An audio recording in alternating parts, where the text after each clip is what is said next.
चित्रकूट में जब श्री भरत और भगवान राम का मिलन होता है तब उसमें धर्म को नया अर्थ मिला। और धर्म को नया अर्थ यह था कि कहा जाता है कि अपने धर्म का पालन करना चाहिए।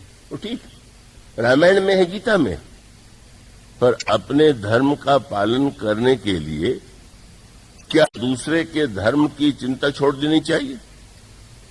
आप कहें कि मैं सत्यवादी हूं, मैं सत्य से नहीं डिगूंगा, मेरी जो मैंने कहा वही करूंगा।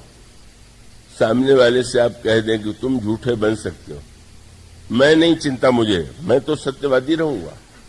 और इसका अर्थ है कि आपने अपने सत्यवादी को सिद्ध करने के लिए दूसरे को असत्यवादी बनाया। ये बड़ी भारी एक जटिल समस्या है।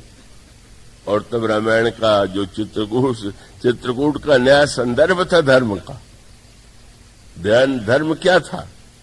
बस एक सूत्र है, वही है राम राज्य का सूत्र।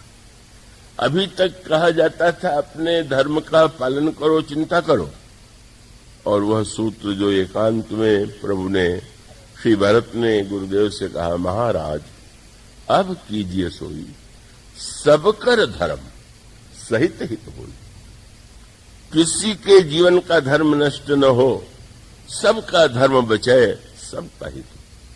यह जो सूत्र है जब आता है जीवन में, और वह महाभारत काल में तो बिल्कुल नहीं था। इस हम का सत्य अहम मूलक सत्य नहीं, लोक कल्याण मूलक सत्य है। भगवान कृष्ण ने भी महाभारत में यही कहा था, यद भूत हितम अत्यंतम, जो समस्त प्राणियों का परम हित है वही सत्य। इसलिए वस्तुतः उस युग में तो उसको समझने वाले थे ही नहीं, पर इस युग में श्री भरत को सोचिए, श्री भरत जी कह करके आए थे, बन ही देव मुनि राम है राजू, गुरु जी वन में प्रभु को राज्य देंगे। भरत जी कह देते कि महाराज मैंने कह दिया, मैंने कह दिया है तो इसलिए मेरे सत्य की रक्षा कीजिए। पर उस सत्य के विशाल समुद्र में किसका सत्य, किसका कैसा सत्य? और उसका उत्तर यही, यहां एक नई भाषा मिल गई। को चिंता है श्री भरत के प्रसन्नता की, श्री भरत को चिंता है प्रभु की प्रसन्नता की। जे विधि प्रभु प्रसन्न मन होई, करुणा सागर कीजिए सोई। भीष्म ने अपने सत्य के लिए श्री कृष्ण को भले ही असत्यवादी बना दिया हो, पर श्री भरत ने ये बिल्कुल नहीं कहा लौट चलिए।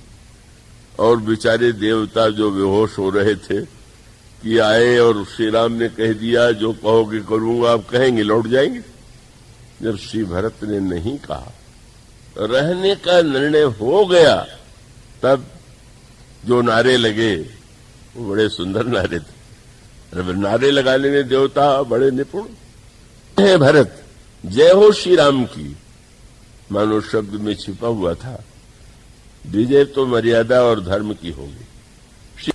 प्रभु से प्रार्थना करते हैं कि प्रभु कोई आधार दीजिए, और प्रभु जब पादुका दे देते हैं, प्रसन्न होकर के श्री भरत जी ने धारण कर लिया।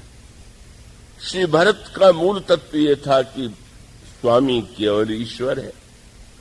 भगवान राम की पादुका को लेकर के श्री भरत ने सिर पर रख लिया, और सारे प्रसंगों में जिस तरह से मनोविकार सब दूर कर दिया, उसकी अंतिम परिणति थी श्री राम के सिंहासन पर प्रभु का आसीन होना, श्री राम का आसीन होना, श्री अयोध्या के राज सिंहासन पर श्री भरत का छत्र लेकर के पीछे खड़े होना। रामराज्य रामादि है, उनसे भरत के विषय में ये कहां वर्णन कर पावेगा।